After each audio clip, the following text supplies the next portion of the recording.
বক্রেশ্বর সতীপীঠে তর্পণ। আজ মহালয়া, পিতৃপক্ষের অবসান এবং মাতৃপক্ষের সূচনা। সেই মহালয়া ও অমাবস্যার পূর্ণক্ষণে পূর্বপুরুষদের উদ্দেশ্যে ও পরিবারের মঙ্গল কামনায় ভোর থেকেই বহু মানুষ তর্পণ শুরু করেছেন বক্রেশ্বর শ্বেতগঙ্গায়।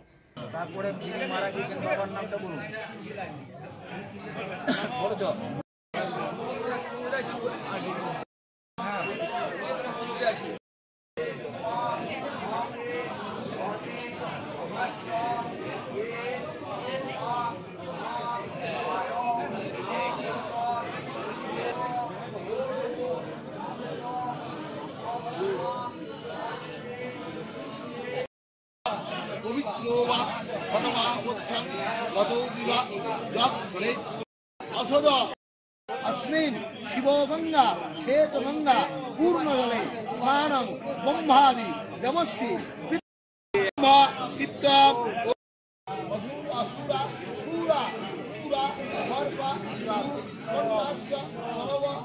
সোমনাথ দের রিপোর্ট, ভয় টিভি, বক্রেশ্বর।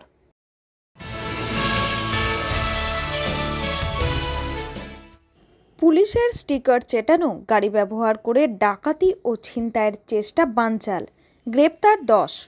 বড়ুয়া থানার পুলিশ একটি বড় সাফল্য অর্জন করেছে। পুলিশের স্টিকার লাগানো টাটা সুমো গাড়ি ব্যবহার করে ডাকাতি ও গাড়ি ছিনতাইয়ের একটি বড়সড় চক্রের পরিকল্পনা বড়ুয়া থানার পুলিশ বানচাল করে দিয়েছে। এই ঘটনায় বড়ুয়া থানার ভারপ্রাপ্ত অফিসার অরিন্দম দাসের নেতৃত্বে একটি টিম গঠন করা হয়। ভারপ্রাপ্ত অফিসার অরিন্দম দাসের টিম তদন্ত শুরু করে জড়িত মোট 10 জনকে গ্রেপ্তার করেছেন। জানা যায়, বীরভূমের রামপুরহাট থেকে একটি পাথর বোঝাই ডাম্পার কাদি সাঁইথিয়া রাজ্য সড়ক দিয়ে আসছিল। বড়োয়ার কুণ্ডল ও বিচুর মোড়ের কাছে পুলিশের স্টিকার লাগানো একটি বুলেরো গাড়ি সেই ডাম্পারটিকে দাঁড় করায়। গাড়িতে থাকা 5 জন দুষ্কৃতীর চালক ও খালাসিকে গামছা দিয়ে বেঁধে ডাম্পারটি ছিনতাই করে নিয়ে চম্পট দেয়।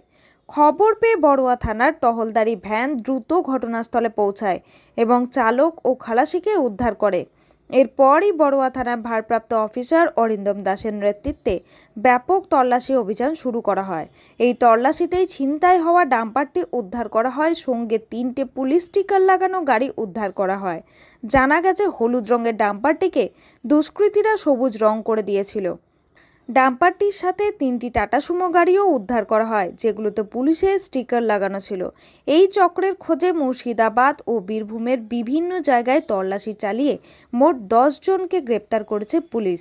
গ্রেপ্তারকৃতদের পুলিশ স্টিকার লাগানো গাড়ি ব্যবহার করে ডাকাতি ও ছিনতাইয়ের চেষ্টা বানচাল।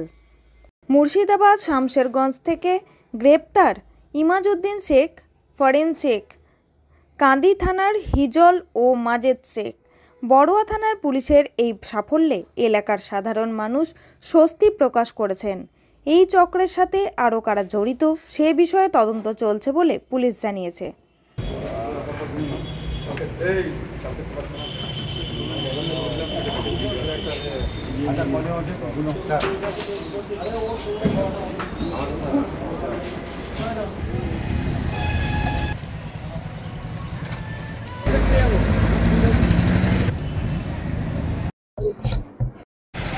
ভয় টিভি, মুর্শিদাবাদ।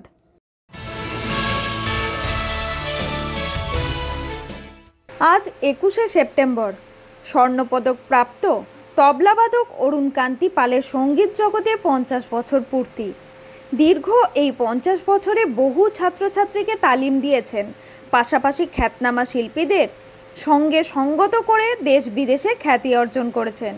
তার ছাত্রদের মধ্যে অনেকেই সফলভাবে সঙ্গীত জগতে বিচরণ করছেন। এই অরুণ কান্তি পাল হলেন অবিভক্ত মেমরি বিদ্যাসাগর স্মৃতি বিদ্যা মন্দিরের রাষ্ট্রীয় পুরস্কার প্রাপ্ত শিক্ষক স্বর্গীয় দুর্গাপদ পাল মহাশয়ের সুযোগ্য পুত্র।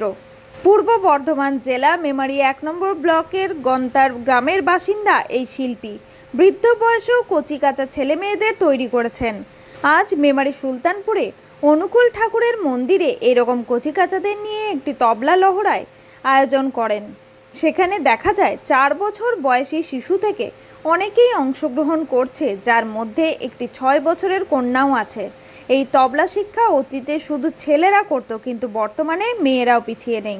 আজকের লাহোরায় অংশগ্রহণ করেছে এক পুলিশ কর্মী শিশু কন্যা এবং এখানে যেসব ছেলেমেয়েরা অংশগ্রহণ করছে তাদের মধ্যে যেমন মধ্যবিত্ত পরিবারের আছে, তেমনি নিম্নবিত্ত পরিবারেরও অনেক ছেলে মেয়ে আছে যারা খুব কষ্ট করে সঙ্গীতকে ভালোবেসে ছেলে মেয়েদের শিক্ষা দিচ্ছেন বলে জানান তবলাবাদক অরুণকান্তি পাল।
শেখ শামসুদ্দিনের রিপোর্ট, ভয় টিভি, পূর্ব বর্ধমান।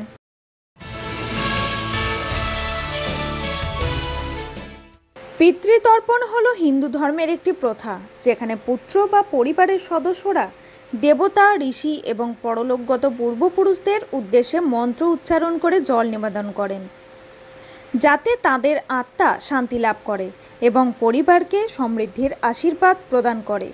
এই রীতি সাধারণত আশ্বিন মাসের পিতৃপক্ষে, বিশেষত মহালয়ার দিন পালন করা হয়। পূর্বপুরুষদের আত্মার শান্তি ও সমৃদ্ধির জন্য এই তর্পণ করা হয়। দেশের বিভিন্ন প্রান্তের সাথে সাথে শহর দুর্গাপুরের দামোদর নদের তীরে হাজার হাজার মানুষ পিতৃতর্পণ করেন। অতিরিক্ত জল ছাড়ার কারণে গভীর জল ছিল নদে। পুলিশ প্রশাসনের তরফে দড়ি দিয়ে রাখা স্থানেই তর্পণ অনুষ্ঠান সংগঠিত করা হয়। সাথে ডিজাস্টার ম্যানেজমেন্টের বোট টহলরত অবস্থায় ছিল।